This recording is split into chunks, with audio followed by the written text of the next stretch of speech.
Corona से हो रही मौत अब भी सबसे बड़ी चिंता बनी हुई है।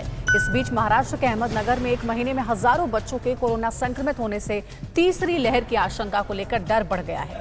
कोरोना काल में बिहार में बच्चे फिर चमकी बुखार के शिकार हो रहे हैं। वैक्सीनेशन को लेकर दिल्ली हाईकोर्ट ने क्यों कहा कि बुजुर्गों के बजाय युवाओं को प्राथमिकता दी जाए, और कांग्रेस नेता शशि थरूर ने वैक्सीन को लेकर ऐसा क्या कह दिया जिसके बाद वो सोशल मीडिया में लोगों के निशाने पर आ गए हैं। कोरोना संकट से जुड़ी खबरें देखिए टॉप 9 किलर कोरोना में। देश में सोमवार की तुलना में मंगलवार को हर दिन आने वाले कोरोना के नए केस में थोड़ा इजाफा हुआ है। मंगलवार को देश में 1,33,048 नए केस सामने आए, जबकि 3,204 लोगों की मौत हो गई। राहत की बात यह है कि एक्टिव केसों की संख्या घटकर 17,89,000 हो गई है। कल 2,31,000 से ज्यादा लोग ठीक भी हुए। क्या महाराष्ट्र में कोरोना की तीसरी लहर के लक्षण दिखने लगे?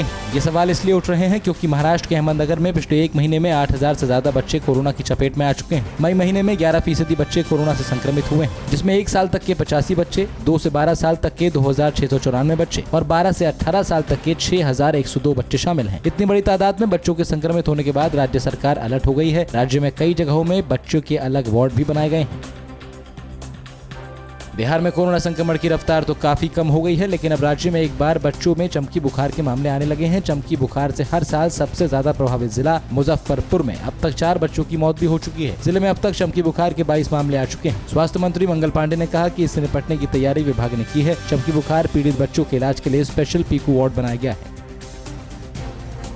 नीति आयोग के सदस्य और नेशनल कोविड टास्क फोर्स के हेड डॉक्टर वीके पॉल ने कहा कि अगर कोरोना वायरस का स्ट्रेन या स्वरूप बदला तो बच्चों के लिए खतरा बढ़ सकता है। ऐसे हालात में 2 से 3% बच्चों को अस्पताल में भर्ती होने की जरूरत पड़ सकती है। उन्होंने कहा कि बच्चों में कोरोना के प्रभाव को लेकर सरकार ने लगातार नजर बनाए रखी है। जल्द ही इसको लेकर बनाए गए एक्सपर्ट के द्वारा बनाई गई गाइडलाइंस को स्वास्थ्य विभाग जारी करेगा।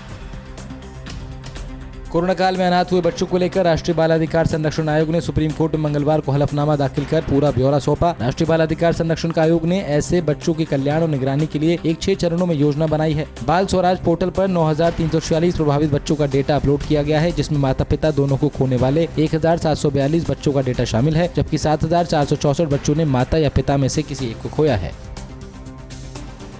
वैक्सीन पॉलिसी को लेकर दिल्ली हाई कोर्ट ने केंद्र सरकार को मंगलवार को कड़ी फटकार लगाई। कोर्ट ने कहा, अगर टीके की कमी है तो 18 साल से ज्यादा उम्र वालों के लिए वैक्सीनेशन का ऐलान क्यों किया गया? कोर्ट ने कहा कि पहले 45 से 60 साल वालों के लिए टीकाकरण का ऐलान किया गया। हम अपने देश के युवाओं को दरकिनार कर रहे हैं और वृद्धों को तरजीह दे रहे हैं। इतने सारे युवा अपनी जान गंवा चुके हैं। 80 साल वाले देश को आगे नहीं ले जाएंगे। युवाओं को प्राथमिकता देनी होगी।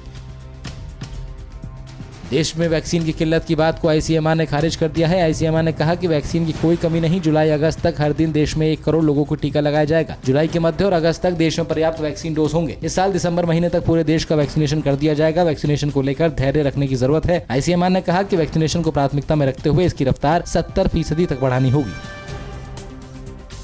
अपने बयानों को लेकर चर्चा में रहने वाले कांग्रेस के सांसद शशि थरूर ने एक बार फिर ऐसा बयान दिया जिससे उनके साथ कांग्रेस की भी किरकिरी हो रही है। शशि थरूर ने ट्वीट कर कहा कि भारत का विदेशों को वैक्सीन नहीं भेजने के फैसले से 91 देशों पर गंभीर असर पड़ा है, तो जो विश्व गुरु होने वाले हैं उन्हें अपना सर शर्म से लटका देना चाहिए। दरअसल WHO की वैज्ञानिक सौम्या स्वामीनाथन ने भारत के विदेशों में वैक्सीन नहीं भेजने पर सवाल उठाए थे। थरूर ने सौम्या के बयान के हवाले से ही ये सवाल उठाए हैं।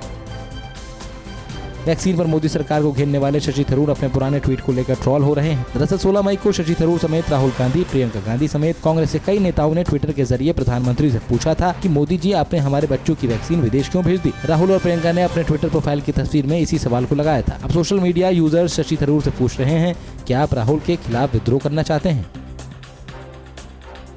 परवाह देश की, सोमवार से शुक्रवार रात 10 बजे TV9 भारतवर्ष पर।